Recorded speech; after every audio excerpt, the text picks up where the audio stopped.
This should be a two-team race, Liverpool and Arsenal. I don't understand why Man City is still allowed to even touch the ball after so many charges. Look, that's another conversation for another day, my friend, because there's not much we can say about that. Meta here says, statement win, top 4 race heating up for Arsenal. Is that just a bit of bitterness there, Souls?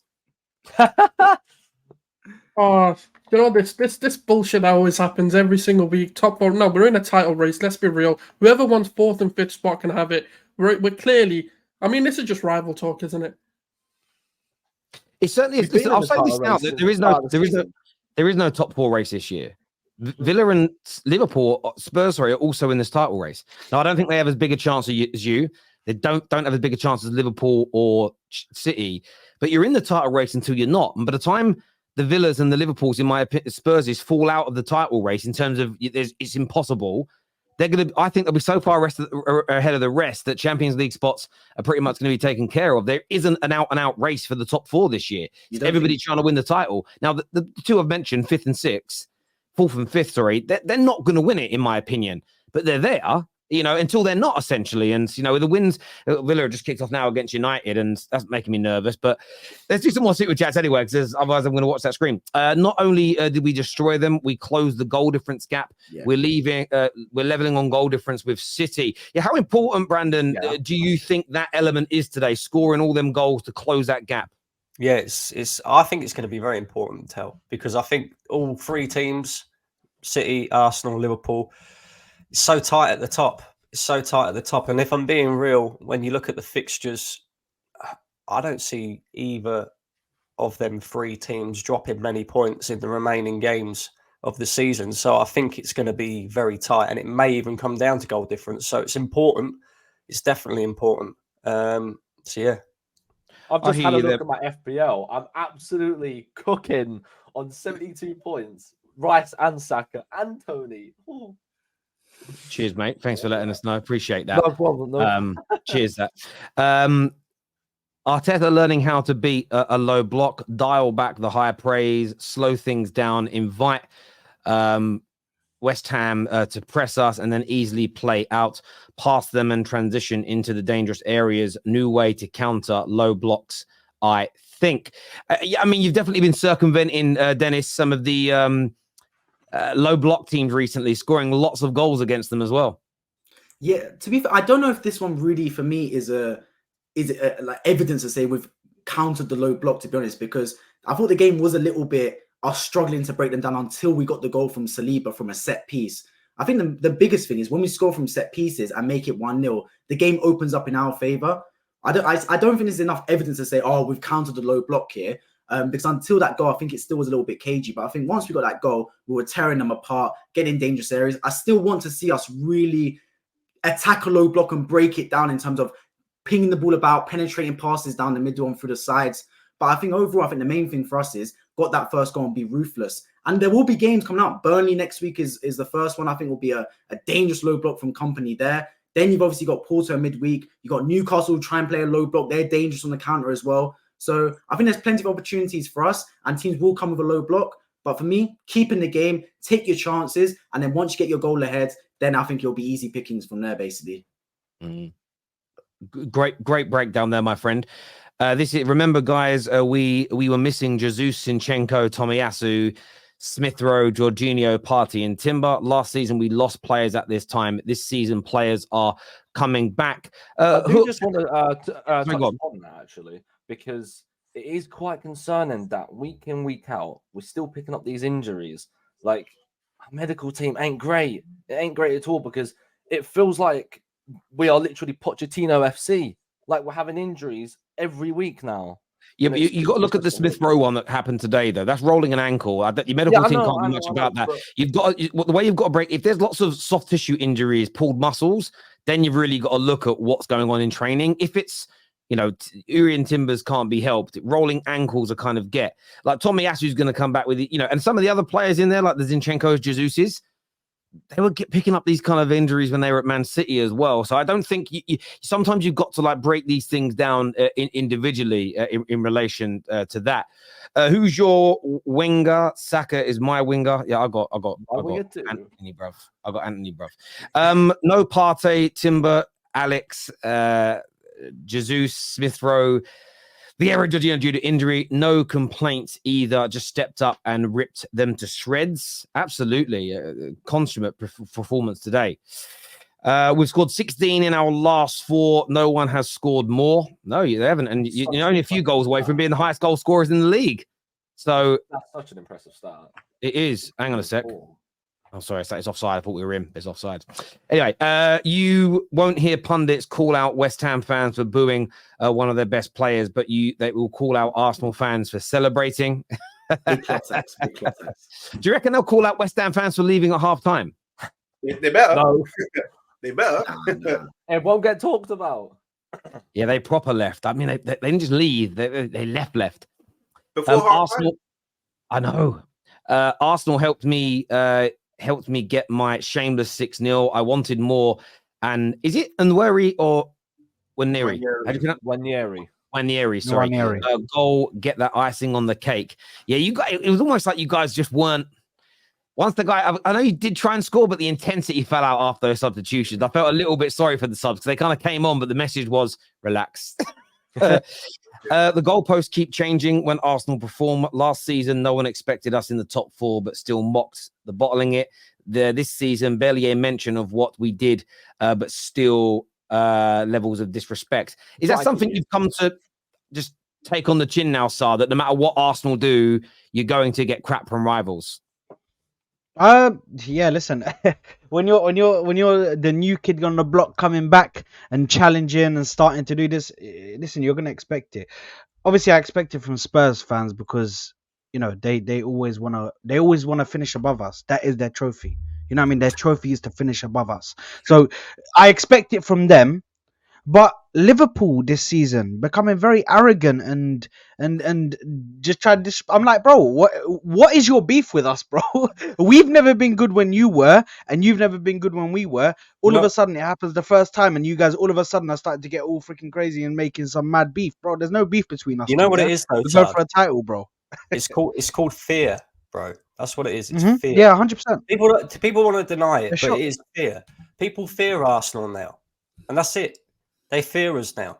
Just like, if you go back, 10 years ago or whatever, nobody would even really be that bothered about Liverpool because they was always like finishing 5th, 6th, 4th, never really up there fighting for it. And now all of a sudden, now that we're back in the mix again, people are fearful. They're fearful that maybe we will end up winning the league title. Maybe we will end up winning our first Champions League, and then all these other clubs can't then sit there and talk about us as not being a Champions League winning club.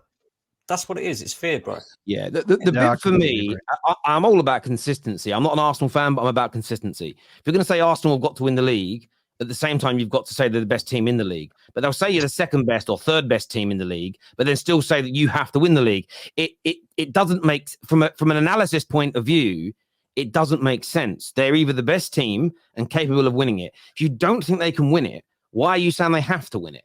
Those two things don't compute and don't make sense in reality. Yeah, great. This is all I want as well as an Arsenal fan. What I want as an Arsenal fan is consistency. People keep on telling me that Arteta is a crap manager, but they also expect him to go and win the league. And if he doesn't win the league, then he should be sacked, even though people don't think that anyone can win the league bar Pep Guardiola. So this is what I want. Just speak about right now. Yeah. It's so true. It's so true. I heard it was a Spurs fan recently say, like, I'm not happy with Big Ange. We need someone that can genuinely dethrone Pep. And there is no one. Like, genuinely, if Pep stays here and City keeps spending, other teams will win league titles and win trophies, but they're still going to be that dominant force, in my opinion, because there's no one of his level. Great set pieces could be seen as an answer to low blocks, another route to goals. Dennis, Arsenal are getting a lot of stick for scoring set pieces. Why? Well, to be fair, I think you get stick for scoring set pieces because they see it as like the easy way out, or they're associated with teams towards the bottom of the table. That's something you'd expect like a Luton to do. But if we look back to last season, Man City was scoring loads of goals from set pieces in key matches. Like it's another facet of scoring on the football pitch. Everyone hires a set piece coach nowadays. It's a way to get goals. Now, I don't want to rely on it personally, but if it's a route to get goals, by all means, man, by all means, take advantage of it. I hear nowadays people go, oh, but that's what Luton do, Sheffield United, teams like that. But look, I'm all for it, man. Get the goals from set pieces, but get goals from all sorts of areas as well. I still want to see us attack and actually score beautiful team goals, shots from outside the box as well. That's why I was delighted when Rice scored. How many times do we score from outside the box nowadays? I feel like we try and walk the ball in the net too many times, but he just put his foot through it. Fantastic goal. So for me, it's always good to have plenty of options, score from a variety of areas. And one way is set pieces, man. You want to be known as a team that's dangerous on set pieces, and we've got that sort of trait nowadays. So take advantage. How can you get criticised for scoring set pieces, though? I don't get that at all. I'll tell you what it is. Way of scoring. I'll tell you what it is. The reason why we was getting critical, because I was doing the same thing. I was critical of us scoring, not necessarily scoring from set pieces, but the amount of times we were having to rely on set pieces to win us games. That's the difference. Us scoring from set pieces and being dangerous from set pieces is a good thing, but we don't want to be relying on it. Which is why today, you know, we scored 2-3 goals from set pieces, but we also scored 2-3 goals from open play as well. So it's when we become reliant on it, that's when it's kind of like, is this sustainable? And at the beginning, of the season, I think that's a great point. I think we also live in the era where people that are great at crossing balls get called spammers. So when David Beckham in 2024 would be called a spammer, genuinely, he'd be, he just spams the ball. Yeah, the way Paul Scholes that used to do his crossfield passing to open teams up, that would now just be called like what is it they say, like hit and inshallah, which is just where that has come from is I don't know. Hang on a second. Oh, what a tackle that was to stop Højlund scoring. Jesus Christ. Sorry. I thought we were about to score. I was like holding my breath, and then I can't believe that tackle came in. Anyway, sorry. Kivior, Rice, Saka, Odegaard, Trossard, Gabriel, centre back, deserve a lot of praise and credit today. Live to see their confidence increasing. On Declan Rice, Hooks, I want to ask you first. How far has he surpassed your expectations in terms of he's settling in at Arsenal for £105 million this quickly, dominating games like this? For me, he settled in way too quick. Like, I can't lie. I didn't expect him to embed himself into the team this quickly and become so crucial to the way that we play so quickly. And to also be delivering GA as well. Like, he's an absolute, like, for me, signing of the season. I know a lot of people talk about Vicario being signing of the season because of value for money. But we literally spent over 100 million on a player that people probably didn't think he could get to these heights, and he's now delivering. So, yeah, goals, assists, the way he like picks up the ball from, you know, our defenders and then passes it on to Odegaard to kind of set off most of our play is incredible. The way he's chasing down everybody and winning that ball back is incredible. The way he kind of predicts and intercepts play it's just crazy. Like, I can now see why a lot of people make comparisons with Rodri. And in my personal opinion, and I'm probably going to get trolled for it, I think Rice is better than Rodri because I feel Rice can do it in any team, whereas I feel Rodri can only do it under Pep Guardiola. So, yeah, amazing stuff. And, yeah, I can't wait to see more from him. I think what's really key on that, I just want to throw out some stats here. Granit Xhaka last season, 9 goals and 7 assists in all competitions for Arsenal.